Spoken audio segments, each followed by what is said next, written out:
La noche estrellada, Van Gogh, cuento de Pinín Carpi. En medio de la campiña se extendía una gran viña roja, roja como el vino rojo.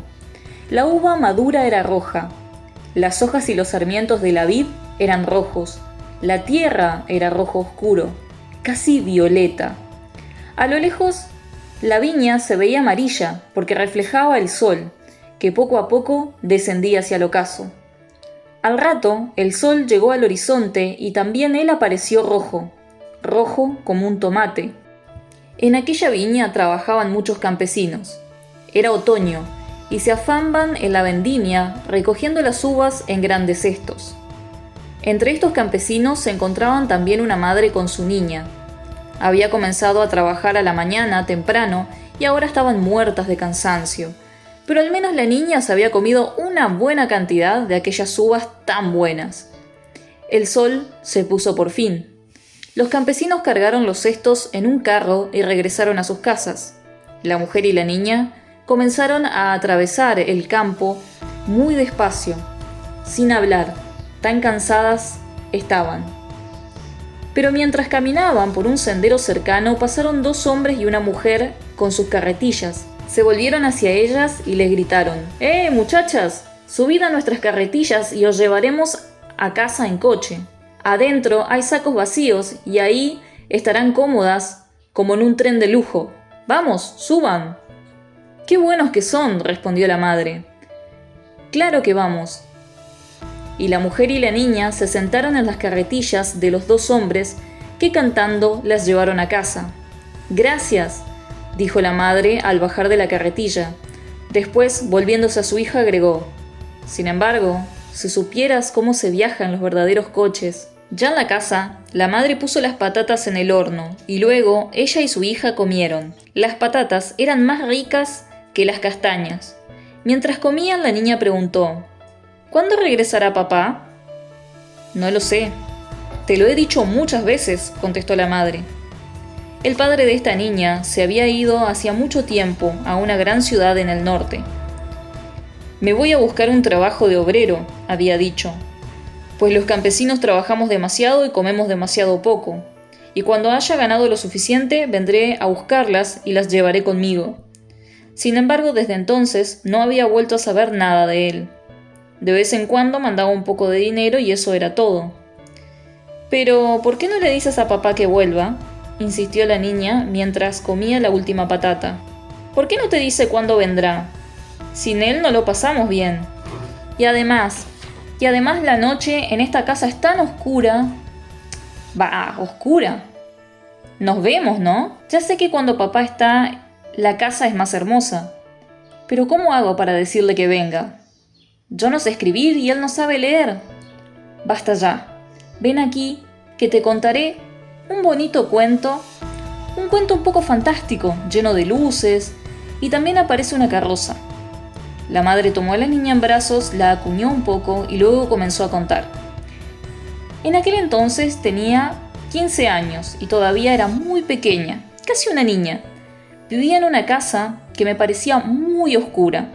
Era más oscura que esta, sin dudas, porque se encontraba del otro lado de la colina, y allí el sol desaparece antes porque la colina da sombra.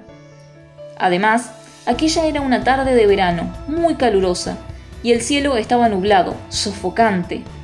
Como sucedía a menudo, comíamos patatas al horno alrededor de la mesa, y yo estaba en una punta. No tenía hambre y pensaba: en esta casa hay poca luz. Al atardecer solo se enciende esta lámpara de petróleo y además siempre comemos patatas, siempre patatas. A mi lado, la abuela servía el café en silencio. Y mientras tanto, el abuelo le escogía las patatas más grandes para ponerla contenta. Del otro lado de la mesa, mi mamá y mi papá comían sin decir nada. Solo de vez en cuando hablaban entre ellos, y yo me sentía sola. De manera que en un momento dije: no tengo ganas de comer. Me voy a ver a mi madrina. No vuelvas tarde, me recomendó mamá. Mi madrina vivía en una casa vieja, de muchas puertas y ventanas, de este lado de la colina, y cuando llegué aún se veía entre las nubes algunas luces verdes y rosadas. Allí nos había puesto el sol. ¿Y sabes una cosa? Mientras me acercaba a la casa, vi a mi madrina en la puerta, como si me estuviera esperando. ¡Estrella de oro!, me gritó, porque siempre me llamaba Estrella de Oro. Te he preparado una pizza buenísima, con harina, aceite, tomates, cebollas, olivas negras y alcaparras. Ven, que acabo de sacarla del horno. ¿Cómo has hecho para adivinar que vendría a verte?, le dije. ¿Eres una maga? Maga no, me contestó mientras entraba en la casa y con un tenedor comenzaba a desprender la pizza humeante de la plancha de cobre, sin dejar de vigilar una gran cafetera que estaba suspendida sobre el fuego por la cadena de la chimenea. Yo soy un hada. ¿No ves qué hermosa soy? El café con leche está casi a punto. Tienes que saber que mi madrina no era nada hermosa, sino más bien fea. Tenía una nariz que parecía un pimiento amarillo, pero era la mujer más simpática del mundo y una charlatana inagotable. Por eso cada vez que yo no estaba contenta, o sea, cuando estaba triste, iba a buscarla. Pero aquella tarde, aparte de la pizza, me esperaba otra sorpresa. Había un joven sentado en la mesa, un muchacho muy guapo al que nunca había visto. «Es mi sobrino», me dijo mi madrina enseguida. «Acaba de regresar de una ciudad del norte. Este loco se ha pasado allí 4 años trabajando de obrero. ¡Una vida! Una vida matadora», interrumpió el joven. «Un cansancio, un humo, una oscuridad, un frío, y a trabajar como hormigas.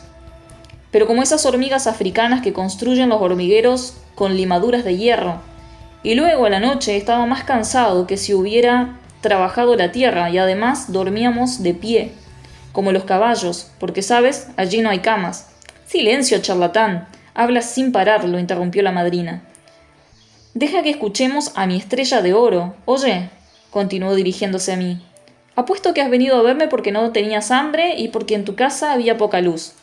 «Sí, madrina», le dije mientras comenzábamos a comer la pizza, que era una maravilla. «Y en cambio ahora tienes hambre y además te parece que aquí hay más luz, ¿no es cierto? Aparte de eso, te sientes angustiada, no sabes lo que te sucede. Estás harta de ser casi una niña. Y por ejemplo, ¿te gustaría saber qué te pasará mañana?» «Sí, sí, madrina», le respondí atónita porque me decía justo lo que yo estaba pensando. «Eres una verdadera maga. Una hada te he dicho», exclamó. «Bien, escucha ahora. Te serviré el café con leche y luego, cuando te lo hayas bebido, mírame el fondo de la taza y te revelaré tu destino. ¿De acuerdo?» «Sí, sí, de acuerdo. ¿Pero el destino no se lee del fondo del café?» En efecto, yo sabía que ciertas extrañas viejecillas predecían el futuro al mirar los restos del café. «Muy bien, estrella mía», dijo la madrina mientras me servía café con leche. «Pero yo leo el futuro en los restos del café con leche. Bebe, bebe». Me bebí el café con leche de un solo trago y mi madrina miró enseguida el fondo de la taza. «Eres una magnífica estrella de oro», exclamó. «Te lo has bebido todo. No has dejado ni una gota. La taza está tan limpia como si acabaras de lavarla. Muy bien. ¿Y sabes lo que te digo? Mañana tu destino estará lleno de luz. Luz a la mañana, a la tarde y a la noche. Pero aquí queda una rayita de café con leche y quiere decir que también harás un viaje. Imagínate, un viaje en coche». «¿En coche?», exclamé yo, que nunca había hecho algo parecido. «¿Y además de noche también habrá luces? ¿Pero sucederá de veras?» «Sí que sucederá», respondió mi madrina, «porque si no sucede, no será cierto». «¿Cuántas tonterías dices?», intervino el muchacho guapo. «Tú a callar», lo interrumpió enseguida mi madrina. Aquella tarde regresé a casa muy contenta y me quedé dormida como una marmota. A la mañana siguiente fui al campo al alba. Era el día de cosechar el trigo. El tiempo era estupendo, todo estaba inundado de luz. El trigal parecía un rebaño de ovejas doradas y una nube que se parecía a un dragón blanco y celeste atravesaba el cielo. Y además, uno de los segadores era aquel muchacho tan guapo que había conocido la noche anterior. Yo no esperaba encontrármelo, ¿sabes? Comenzamos a cosechar el trigo. El sol subía en el cielo, cada vez más esplendoroso, cada vez más ardiente. Yo trabajaba al lado de aquel muchacho tan guapo, me parecía. Él segaba el trigo, yo lo recogía y amontonaba en gravillas. Cuando él segaba, parecía que, ¿cómo podría explicártelo?, que soplaba el viento y el trigo volaba como si estuvieran miles de alas de oro. Cosechamos hasta las 3 de la tarde.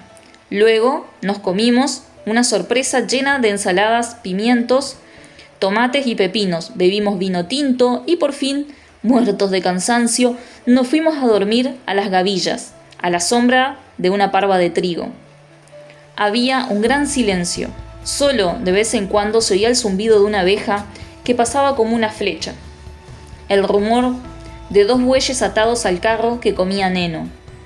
Yo me había echado a dormir cerca del muchacho, se había quitado los zuecos y tirado de espaldas con los brazos debajo de la cabeza y se había puesto el sombrero sobre la nariz. Pero antes de dormirse había dicho: «Escucha, Estrella de Oro», me llamaba como mi madrina. Puede ser que esta tarde el dueño de la hacienda me mande a la ciudad a llevar 2 cestas de embutidos a la cochería. Si fuese, ¿no vendrías tú también para hacerme compañía? Sabes, el dueño me presta el coche, la casela. Piensa, justo lo que mi madrina me había predicho.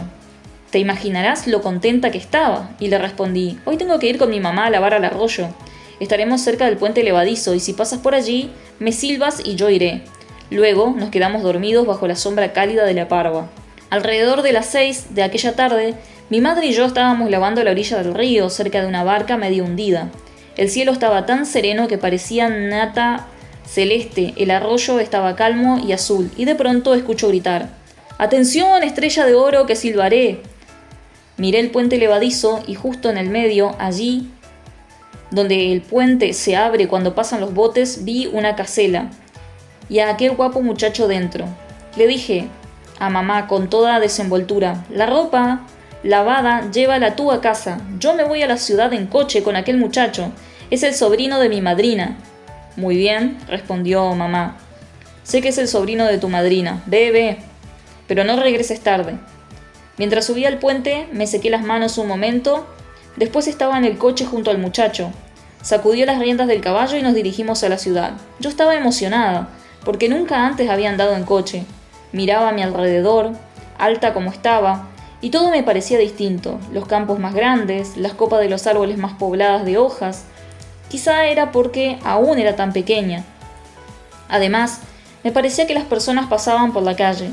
También los viejos de barba decían entre sí: «¿Qué hará esa muchachita en esa caleza y en la parte delantera?». Pero muy pronto dejé de pensar estas cosas porque mi amigo no paraba de charlar y charlar, y mucho más que mi madrina. Pasamos por un cerro, abajo veíamos el arroyo que se alargaba hasta el mar y a lo lejos la ciudad. En el arroyo había una barca con unos hombres que remaban. Mi amigo gritó: «¡Pero mira quién está allí! Es Tom Mano Rápida, el pescador más hábil de todo el arroyo. Imagínate que pesca los peces con la mano. Es el único que sabe hacerlo, el único. Mete una mano en el agua y ¡sac!, coge un pez. Yo casi nunca lo he conseguido». Descendimos del cerro, llegamos a un viejo molino con escalinatas, ventanillas, un cobertizo y arbustos llenos de flores azules. Me parecía una torre antigua. Mi amigo dijo: «¿Sabes quién vive en aquel molino? Un viejo que se llama Mulino, Mulo Mulino». «¿Mulo Mulino?», pregunté. «¿Qué nombre es ese?». «No, en realidad se llama Juan Domingo Federico Mulino. Pero es un hombre tan cabezón, testarudo, obstinado, terco, cabeza dura, dura como la de un mulo, y todos lo llaman mulo. Algunos amigos míos dicen que cuando tiene que clavar un clavo en la pared usa la cabeza en vez de martillo, tan dura la tiene. No sé si será verdad, pero además es tan estrafalario, peleador, colérico, siempre discute con su mujer. Aquí está, siempre peleando ese testarudo». Efectivamente, frente al molino había un viejo y una vieja que discutían animadamente. No obstante, yo sabía que mi amigo inventaba historias para hacerme reír. A lo lejos aparecieron varios carromatos de gitanos detenidos a un costado del camino. El muchacho me dijo: «Pero mira, aquellos son amigos míos». «¿Conoces también a los gitanos?», le pregunté. «¿Cómo no? Los conozco a todos. En realidad, si así lo deseas, puedes hablar con todos los que te encuentres, ¿no? Basta con empezar, ¿no? Y cuando hablas con alguien, lo conoces, ¿no? Por ejemplo, entre los gitanos hay una bailarina que se llama Teresa, pero todos la llaman Mariposa de la Cuerda de Oro». «Ese es un nombre hermoso», dije. «¿Por qué la llaman así?». «Porque es la mejor bailarina equilibrista del mundo. Para empezar, en vez de bailar sobre caballos al galope, lo hace sobre avestruces. Y no sé si sabrás que las avestruces corren mucho más rápido que los caballos y además, si bien todas las equilibristas caminan sobre cuerdas extendidas, ella no solo camina sobre la cuerda, sino también cabeza abajo. La cuerda naturalmente es de oro, como lo dice su nombre. ¿Camina cabeza abajo en la cuerda?, pregunté. Me parece un poco extraño. Es difícil, insistió mi amigo. Bueno, sí, es un poco extraño. Mejor digamos que camina sobre la cuerda, pero no con los pies, sino con las manos. Camina sobre la punta de los dedos. Mírala, es esa vestida de rojo, la que se ve en la ventanilla del carro, de chimenea larga. ¡Hola, Teresa!, gritó. Justo en ese momento pasábamos al lado del campamento de gitanos. Había 3 carros con hombres, mujeres y niños, y 3 caballos pastaban. La mujer de la ventana, cuando oyó que la llamaban, asomó un brazo como diciendo: ¿Y tú quién eres? ¿Qué quieres? Y gritó: ¡Oe! Seguramente a ti te ha parecido que Teresa gritó «¡Oe!», continuó mi amigo sin volverse. Pero en cambio gritó «¡Ole!», porque no sé si sabrás que todos los gitanos son un poco españoles, vienen de España, donde los españoles gritan todo el tiempo «Olé!». Pero estos gitanos son todos ellos extraordinarios. El jefe, el domador, ese que lleva un sombrero amarillo de paja, en vez de meter la cabeza en la boca de los leones, ¿sabe que los domadores, para demostrar que no tienen miedo, meten de vez en cuando la cabeza en la boca de los leones? Bueno, aquel, que se llama Putifar, mete la boca en la cabeza de un león. Los leones le tienen un miedo, tienen una bocaza increíble y unos dientes. ¿Y sabes qué es lo que hace con los elefantes?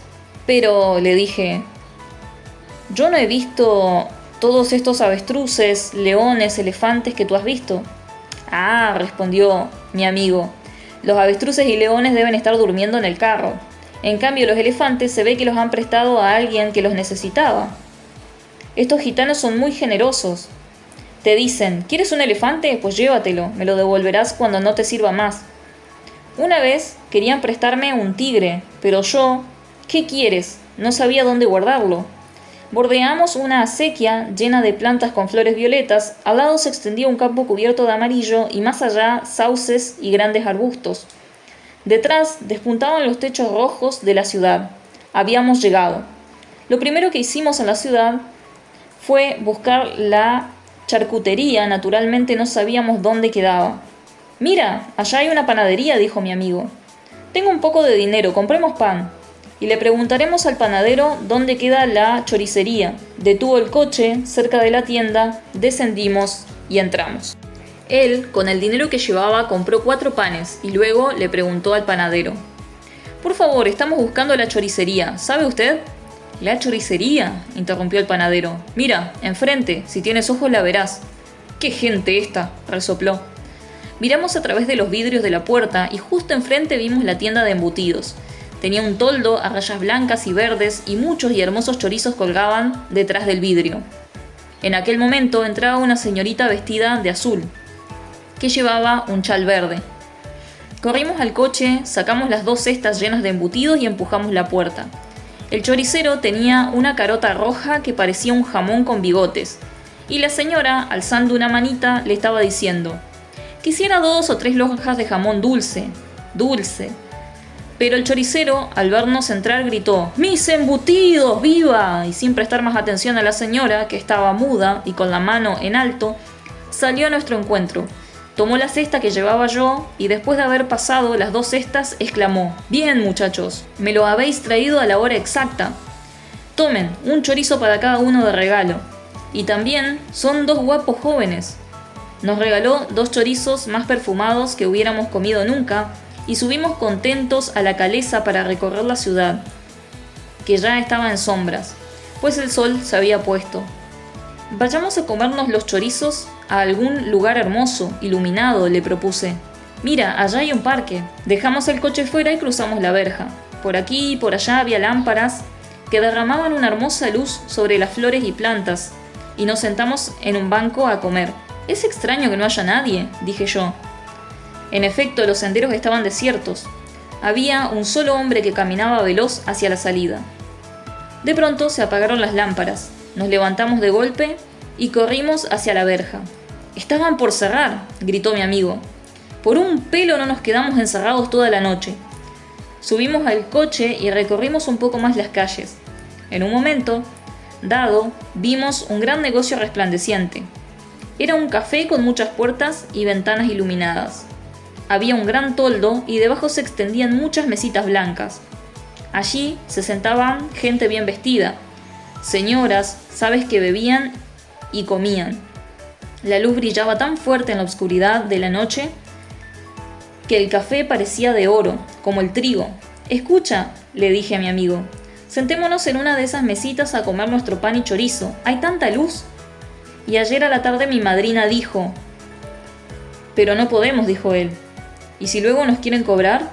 Yo compré el pan y ya no me queda más dinero». «¿Cobrarnos? Bah», dije yo.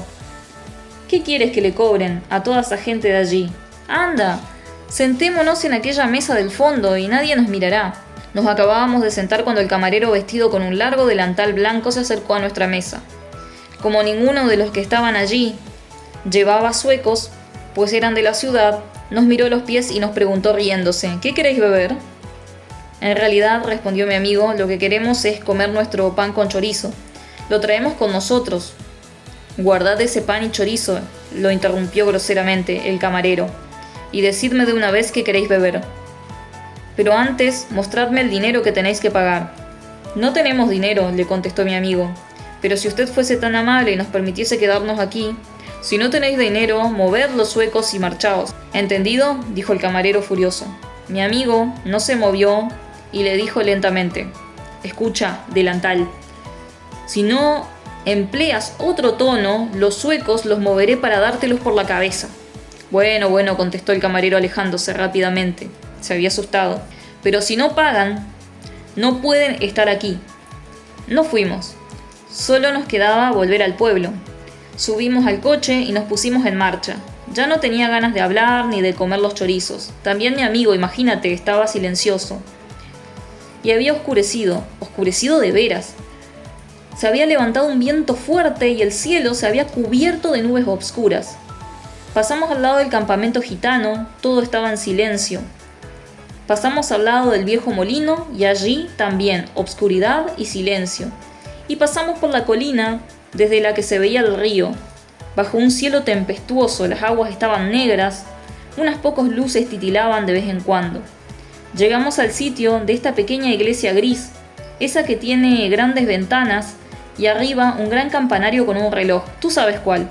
Bien, en aquel mismo momento el viento sopló con más fuerza. La luna se asomó por un instante entre las nubes y el camino se iluminó. ¿Y a quién vimos por el camino? A mi madrina, que caminaba rápidamente. «¡Tía, madrina! ¡Detente! Que aquí estamos nosotros», le gritamos mientras el cielo se volvía a cerrar y la luna desaparecía en las sombras. La madrina se volvió, esperó a que el coche se detuviese y subió con nosotros. «Por fin», dijo. «¿Has visto, estrella de oro, que hoy has hecho un viaje en carroza como estaba escrito en el fondo del café con leche?» «Sí, madrina», le respondí, «pero me habías prometido que el día estaría lleno de luces, también la tarde y también la noche. Y en vez de eso, en el parque apagaron las luces y estaban por encerrarnos dentro y del café nos echaron. Y ahora hay una tormenta y una oscuridad». «¿Oscuridad?», preguntó mi madrina mirándome con los ojos negros y brillantes. «¿Qué oscuridad? Es el viento. Escucha cómo crece». En efecto, el viento había empezado a soplar violentamente y mientras en el cielo las nubes negras se movían, y ahora, volvió a hablar mi madrina, «verás que aparecerán las estrellas, muchas estrellas». El camino atravesaba un bosquecillo y el viento se movía furioso. Silbaba y ululaba entre los árboles y arbustos para escabullirse luego detrás de nosotros. Al poco tiempo salimos al campo abierto y el viento comenzó a disminuir, pero ya había dispersado todas las nubes. La tierra, las casas, las montañas que nos rodeaban parecían iluminadas de azul. Y donde nosotros estábamos el viento se había detenido, aunque se le oía silbar a lo lejos, cada vez más lejos, en el cielo, que resplandecía cubierto de estrellas, pero también la luna y las estrellas giraban en grandes espirales de luz, como si luchasen entre ellas en una furia del viento. «¿Ves?», También de noche has visto muchas luces, me dijo mi madrina riéndose. Pero eres una maga, le dije. ¿Cómo has hecho para que aparezcan estas estrellas? Soy un hada, ya te lo he dicho, me contestó. Pero esta no era magia, era el viento. Y si el viento se lleva las nubes, las estrellas tienen que aparecer.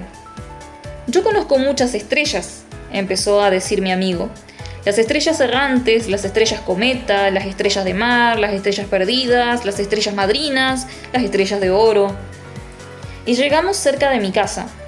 Aquel guapo muchacho bajó primero del coche, me acompañó hasta la puerta y se quedó mirando cómo entraba. Aquella noche mi casa, aun cuando se apagaron todas las luces, no me pareció nada oscura. Y así termina mi hermosa historia, concluyó la madre, mientras la niña inmóvil entre sus brazos miraba con los ojos abiertos. Pero después, ¿no volviste a ver a aquel guapo muchacho?, preguntó la niña. Claro que lo volví a ver.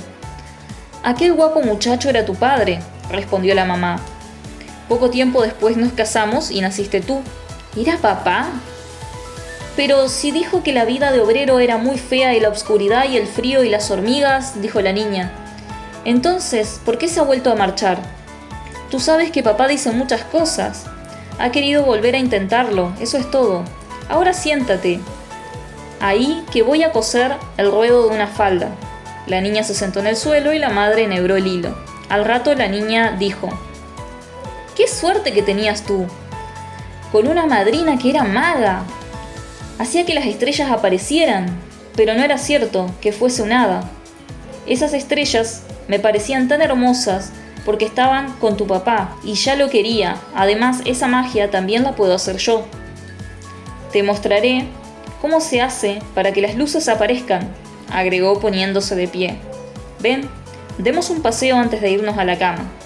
La madre y la niña se pusieron los chales porque era otoño y afuera hacía frío. Se dirigieron a las colinas mientras la madre decía: ¿Recuerdas a Tom Mano Rápida, el que pescaba los peces con la mano? Bien, vayamos al mismo lugar donde lo vi aquel día junto con tu papá. Llegaron a la colina, desde donde se veía el río y el mar. El cielo estaba cubierto de estrellas, y las luces de la ciudad lejana se reflejaban en el agua con muchas luces titilantes que se encendían y se apagaban continuamente. «Esta es mi magia», dijo la madre. «¡Qué hermosa noche estrellada!», exclamó la niña. En aquel agua había miles de luces. «Mira, allí abajo, esos dos viejos que pasean. Serán Mulo Molino y su mujer, ¿no? Quizás estén discutiendo». «Pero tendrás que hacer otra magia», agregó la niña. «Tendrás que hacer volver a papá». La madre no dijo nada. Cuando regresaron a la casa, la niña se fue a su camita. Pero no podía dormirse. Pensaba en la historia que le había contado la madre y también pensaba en el papá, al que hacía tanto no veía, y recordó cuando se iban los tres a caminar por los campos los domingos. Su papá le tomaba la mano y la hacía reír y reír con sus cuentos. Y así, pensando en estas cosas, la niña se puso a llorar en la oscuridad. Y lloraba, sin poder parar. Por fin se quedó dormida. Despertó al amanecer, como todos los días, pero no fueron las luces del alba las que las despertaron. Había escuchado ruido fuera de la casa y corrió a mirar por la ventana. Bajo las primeras luces del día, vio a dos campesinos, una mujer y un hombre, que cavaban en el campo, frente a la casa. La mujer era su mamá y el hombre su papá. Había regresado aquella noche e inmediatamente se había puesto a ayudar a mamá como un buen campesino. Gracias por llegar hasta acá. Te agradecería mucho que te suscribas y dejes tu like. También podés apoyar este canal a través de Mercado Pago. Y hasta la próxima historia de arte.